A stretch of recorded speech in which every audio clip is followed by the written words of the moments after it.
Oi, tudo bem? Bem-vindo ao meu canal. Nesse canal nós estudamos Bíblia, Teologia e Vida Cristã. Continuando nossa série Estude Comigo, hoje estamos em Atos dos Apóstolos, capítulo 5. Vamos junto? Pega a sua Bíblia, pega um papel, uma caneta, bora anotar. Começando muito bem, como sempre, vamos começar orando. Amém? Vem orar comigo? Senhor, eu quero te louvar, quero te engrandecer. Senhor, eu te exalto, Deus. Senhor, realmente nós queremos te adorar na beleza da tua santidade. Senhor, muito obrigada pela vida de cada um, Senhor, que está assistindo esse vídeo. Que o Senhor possa nos encontrar, Deus, nessa hora. Não sei em que momento esse meu irmão, essa minha irmã está estudando, está aprendendo, mas que o Senhor possa encontrar o nosso coração, Deus, disposto, um coração apropriado para estudar a Tua Palavra. Deus, dá-nos fome e sede pela Tua Palavra. Senhor, que possamos desejar a Tua Palavra todos os dias. Fala conosco, Deus, nesse vídeo. Senhor, realmente toca o nosso coração, nos molda, Senhor, nos transforma. Em nome de Jesus, que tudo que, Senhor, que for falado aqui, que for, Senhor, mostrado, Deus, seja para a honra e glória do Teu nome. É o que eu oro em nome de Cristo. Amém. Amém. Chegamos em Atos dos Apóstolos, capítulo 5, e há tantas coisas para vermos nesse capítulo. E eu quero começar com um clássico, de Atos, que talvez muitos conheçam, que é a história de Ananias e Safira. Esse casal que mudou ali a oferta. Não vou ler todos porque são muitos versículos. Atos capítulo 5 tem 42 versículos, é muita coisa. Então, eu queria que você já pausasse esse vídeo, lesse antes e depois continuasse aqui. Combinado? Mas vamos comentar um pouquinho sobre esse período que está passando aqui agora. Você vai ver que o capítulo 4, como nós vimos ontem, ele termina com Barnabé. Barnabé está dando ali a oferta dele, ele vende um campo. Barnabé era um levita natural de Chipre, e a ilha de Chipre, e ele vende ali um pedaço um campo que ele tinha, E aqui talvez há várias teorias, porque no Antigo Testamento os levitas não tinham direito à terra. Mas nós não precisamos entrar nisso, tá? Tem várias teorias do porquê ele tinha um pedaço de terra, mas o que a Bíblia nos mostra é que ele tinha um pedaço de terra, ok? E ele vende ali e deposita aos pés dos apóstolos. Você vai ver que isso em comparação com o capítulo 2, o versículo 45, se eu não me engano, isso mesmo, que fala que eles vendiam as suas propriedades e bens, distribuindo o produto entre todos, à medida que alguém tinha necessidade. Então você vai ver que nesse começo aqui da igreja, da era da igreja, não havia um valor estipulado e nem sequer essa obrigação, sabe?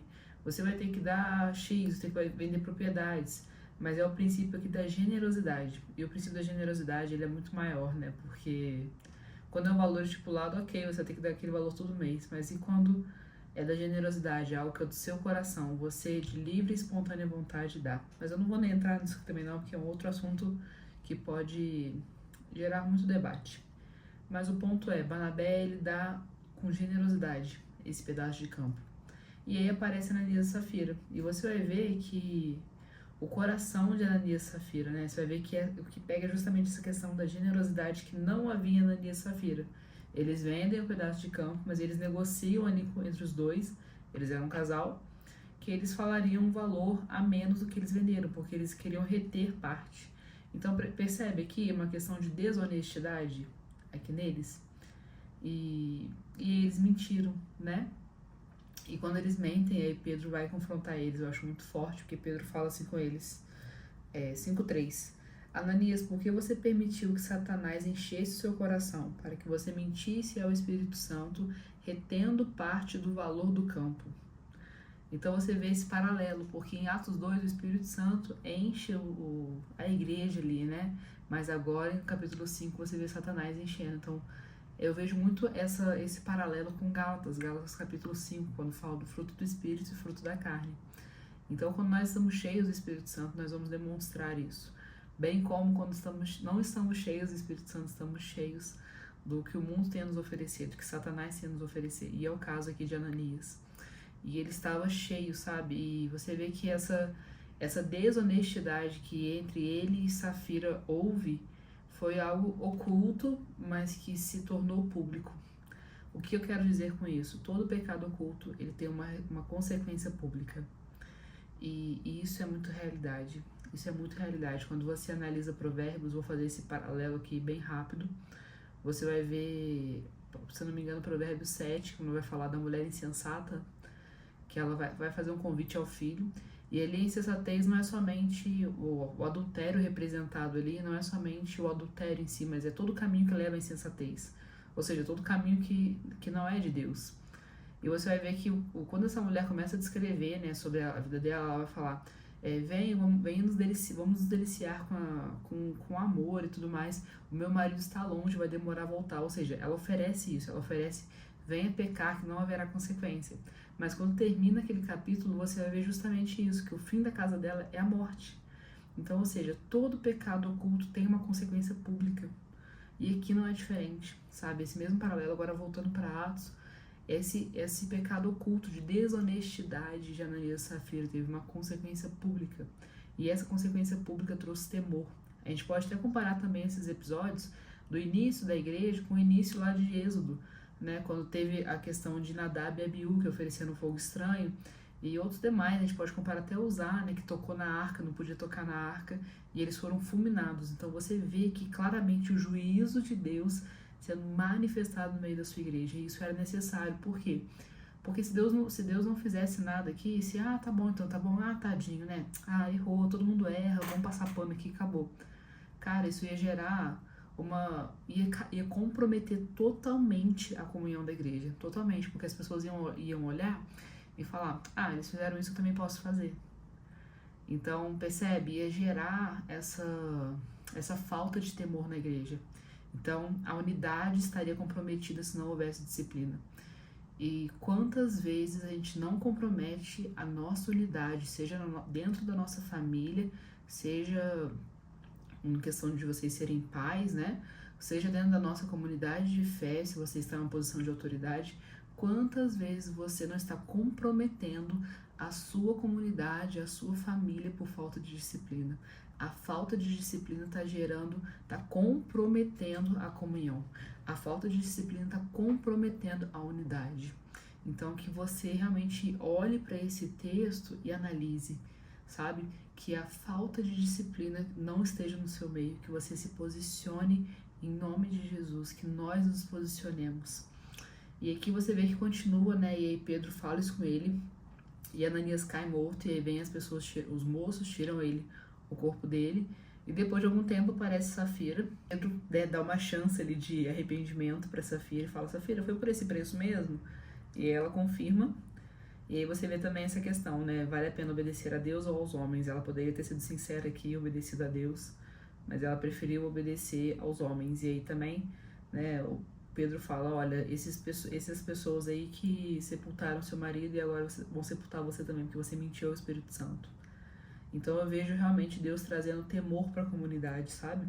Eu não vejo como um Deus malvado, como um Deus, sabe, esse olhar, né, maldoso, mas eu vejo Deus trazendo temor, mostrando que ele leva as coisas a sério.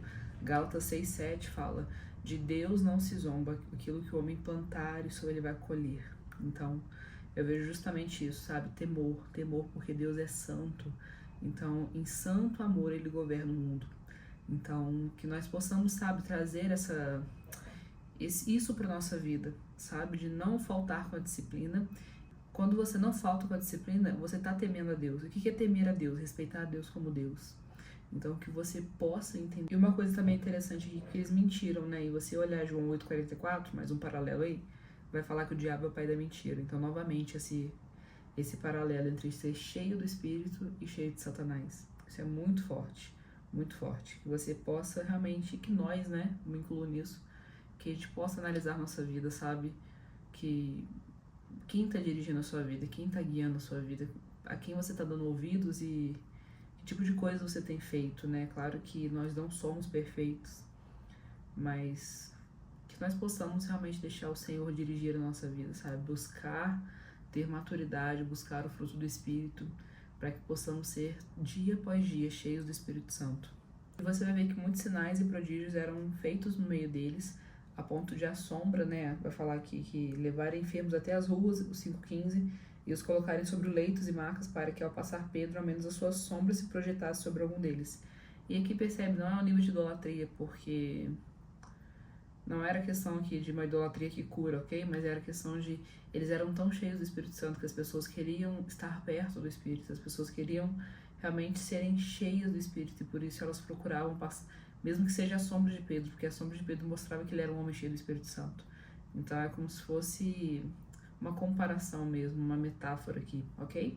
E aí, continuando, você vai ver que esses sinais e prodígios, eles despertam o interesse, mas a inveja, talvez, né, dos saduceus. E os saduceus, lembra, ele era uma seita da época lá de Jesus, faziam parte do Sinédrio, era a maioria do Sinédrio. O Sinédrio era aquela alta cúpula, né, a reunião ali, o conselho dos judeus. E tinham fariseus, saduceus ali, mas a maioria eram saduceus. Esses saduceus não acreditavam em ressurreição e eles prezavam muito pelo poder e influência. Então, os apóstolos realizando sinais e maravilhas a ponto das pessoas levarem os enfermos na rua para a sombra de Pedro curar, estava comprometendo a influência dos saduceus. Então, ali eles prendem os apóstolos e você vai ver que eles vão ser presos. E aí o Espírito Santo, né, o Senhor vai mandar anjos para que soltem eles e falem, olha, vocês estão soltos aqui, agora vai até o pórtico lá, vai até o templo e continua pregando. E é justamente a ousadia que eles pedem antes, né? Então Deus enche eles de ousadia a ponto de, após acabarem de serem presos, Deus solta eles e fala, volta lá. E que ousadia, né? Volta pro lugar onde você pode ser preso de novo. Esse pessoal, cara, eles eram muito diferenciados, né? E aí você vai ver que eles vão ser presos, né? E o anjo solta eles. Por que eles eram presos? Porque o julgamento só podia acontecer à luz do dia. E nisso nós temos até um paralelo também com Jesus, porque Jesus foi julgado de noite. Então foi algo que eles fizeram errado de acordo com a lei deles. Mas enfim, fecha esse parênteses por hoje. Voltem aqui comigo. E aí nós temos que eles estavam, né, aguardando ali a luz do dia para poderem serem julgados. E o anjo solta eles e manda eles voltarem lá pro templo. E quando eles voltam, aí o pessoal fica indignado, vai atrás deles, e aí tem essa reunião. E nessa reunião você vai ver que eles ameaçam, falam, poxa, a gente falou pra vocês que não era pra poder falar sobre Jesus, e vocês continuaram falando de Jesus. E aí Pedro fala de uma maneira muito, muito sensata. Olha comigo aí, o 5:29. Então Pedro e os demais apóstolos afirmaram, é mais importante obedecer a Deus do que aos homens. E aqui perceba, não é uma licença poética para você desafiar toda e qualquer autoridade, tá? Mas é um ponto de você analisar, sabe? Se a autoridade está fazendo você pecar contra Deus, se a autoridade está fazendo você negar o nome de Deus, importa mais obedecer a Deus do que aos homens. Então, que nós possamos entender isso, sabe? Que os saduceus, eles preferiram obedecer, ceder ao povo, né? Eles queriam tanta influência que eles preferiam ceder ao povo que a Deus. Já os apóstolos não, eles estavam mais preocupados com Deus do que o povo. Então, importa mais obedecer a Deus do que aos homens. Percebe esses extremos, né? Um queria o que o povo pensava, o outro queria pensar no que Deus pensava. Então, que nós possamos ser como os apóstolos, né? Que pensavam e queriam estar de acordo com a norma do céu, estar de acordo com a cultura do céu. E aí, continuando, nós temos que Pedro vai continuar pregando, né? Porque ele nunca perde a oportunidade de pregar, belíssimamente. E aí vai surgir esse tal de Gamaliel. O Gamaliel era um dos caras mais, assim, respeitados. Ele era fariseu, era membro de Sinédrio, ele era muito famoso, tanto que ele vai ser um dos alunos dele é o apóstolo Paulo, que em breve chegaremos nele. E esse Gamaliel era um fariseu, que os fariseus eram minoria, lembra que eu acabei de falar, do Sinédrio, mas Gamaliel era muito influente. Alguns chegam a cogitar que ele era neto de Léo, e Léo era um cara também muito influente, Léo e Shammai. Mas enfim, né, isso aí também é um outro assunto muito demorado. E aí você vai ver que Gamaliel ele se levanta e ele dá uma opinião muito sensata. Ele vai citar vários exemplos que aconteceram, Teudas, Judas. Esse Judas ele fez uma reforma tributária em 6 a.C. Enfim, e ele vai citar alguns exemplos. Ele vai falar, gente, resumidamente, né, ele vai falar, movimentos não apoiados por Deus não têm êxito. Então não se preocupem, se isso for de Deus, ninguém vai conseguir parar. Mas se isso não for de Deus, isso vai acabar com o tempo. Para pensar nisso, isso é muito verdade. E eu vejo muito isso manifesto na vida das pessoas, sabe? Quando você analisa movimentos, quando você analisa pessoas de grande influência. E eu digo isso com muita tristeza no coração, né? Você olha o fim da vida dessas pessoas, sabe? Às vezes elas chegaram no fim da vida delas, o movimento não durou muito, você acha, nossa, que é incrível. E você olha o fim do movimento, é totalmente deturpado. Você olha o fim da vida da pessoa totalmente triste, totalmente sem Deus. Se você pensar, cara, Deus não apoia o movimento, porque às vezes parece, não sei se você tem essa mesma impressão que eu, poxa, parece que o que não é de Deus está tendo muito sucesso no mundo, né? A gente tem essa impressão, mas deixa eu te falar, eu faço paralelo disso, se eu não me engano, com Salmos 63. Estou fazendo muito paralelos hoje, né? 63, ele vai chegar e vai falar, Senhor, eu vi o ímpio prosperar. Tô parafraseando aqui, ok? Eu vi o ímpio prosperando, eu vi tudo dando certo e eu tive, né? Eu cheguei a querer ser como o ímpio. Mas então eu entrei no seu tabernáculo e eu entendi que o ímpio ele não duraria muito. Que mais vale a pena estar em tua presença. Então, eu acho que é justamente esse conceito que Gamaliel quer trazer, sabe? Não vai prosperar. Se for ímpio, não vai prosperar. Se é uma falsa prosperidade, percebe? Porque é algo que vai chegar no final da sua vida, vai trazer tantos malefícios. Porque a gente quer prosperidade pelo que a prosperidade pode nos fornecer. Segurança, riqueza, dinheiro, fama, sei lá o quê. Mas, cara, tem pessoas que foram tão prósperas que elas terminaram a vida sozinhas. Tristes, isoladas, percebe? Então, a prosperidade foi um malefício na vida daquela pessoa. Então, que realmente, sabe, a gente possa ser como Gamaliel e aplicar esse conselho em nossas vidas. Se isso é de Deus, vai prosperar. Se isso não é, cara, não vai ter êxito. Então, que você tenha olhos e discernimento para poder entender isso. E aí ele vai falar e as pessoas vão acatar a decisão deles, mas os apóstolos não ficariam impunes. Então, ali foi decretado que eles fossem açoitados e libertos. E o que é esse açoite? O açoite, naquela época, ele era na forma de 40 menos 1. Então, eram 39 açoites. E é bem pesado falar isso aqui, mas eles eram açoitados com uma tira tripla de couro de novilho. E era, como é que era esse açoite, né? Eles eram açoitados 2 vezes nas costas e uma vez no peito. Então, 2 vezes nas costas, 1 vez no peito e repetia o ciclo até dar as 39 chibatadas ou açoites. E depois disso eles eram liberados. Quando você termina de ver Atos ali, você vai ver, olha comigo 40 em diante, eu vou ler, tá? Então chamaram os apóstolos e os açoitaram. Então, ou seja, eles foram açoitados. E ordenando-lhes que não falassem em nome de Jesus, os soltaram. E eles se retiraram do sinédrio muito alegres por terem sido considerados dignos de sofrer afrontas por esse nome. E todos os dias, no templo e de casa em casa, não cessavam de ensinar e de pregar que Jesus é o Cristo. Eles passaram dificuldade. E se você ver o início do capítulo 6, vou só terminar falando disso. Naqueles dias, aumentando o número de discípulos. O sofrimento dos apóstolos trouxe crescimento para a igreja. E eu quero fazer mais uma aplicação aqui, a última aplicação para hoje. O quanto você está disposto a sofrer por Cristo? O quanto você está disposto a deixar o seu sofrimento trazer crescimento para o reino de Deus? Porque muitas vezes os coaches, e não estou generalizando os coaches, porque existem pessoas comprometidas com a palavra, mas a teologia coach, né, vamos falar assim, a teologia coach, ou as pessoas, elas pregam o evangelho tão fantasiado que vai dar tudo certo na sua vida, tudo vai ser incrível, tudo vai ser maravilhoso, vai ser um mar de rosas.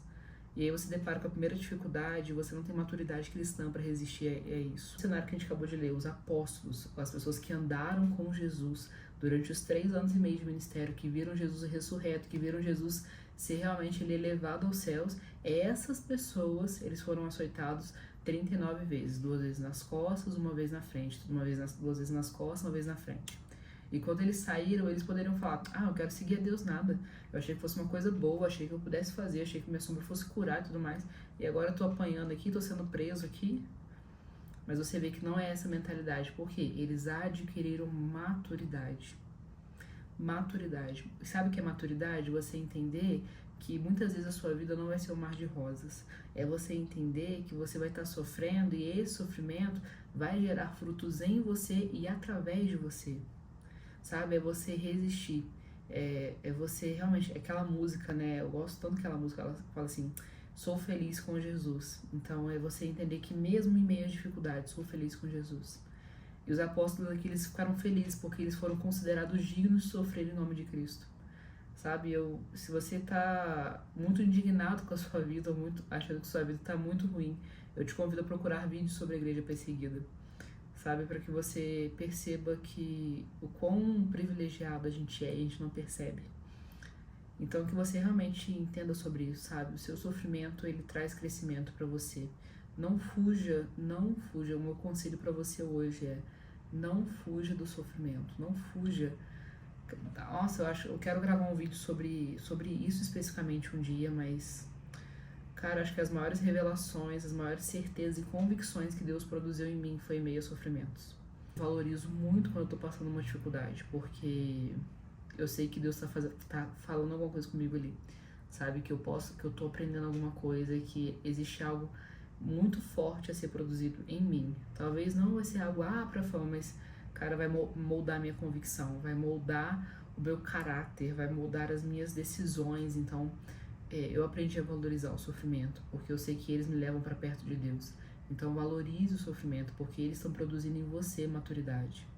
Eles estão produzindo em você a alegria de servir a Deus, a alegria de permanecer em Deus em meio às dificuldades. Então não desanime, permaneça firme em nome de Jesus e aguardemos, né, o autor e consumador da nossa fé, porque no momento oportuno ele há de nos resgatar, no momento oportuno ele nos livrará dos sofrimentos, ele te livrará na hora certa, no momento estabelecido por ele.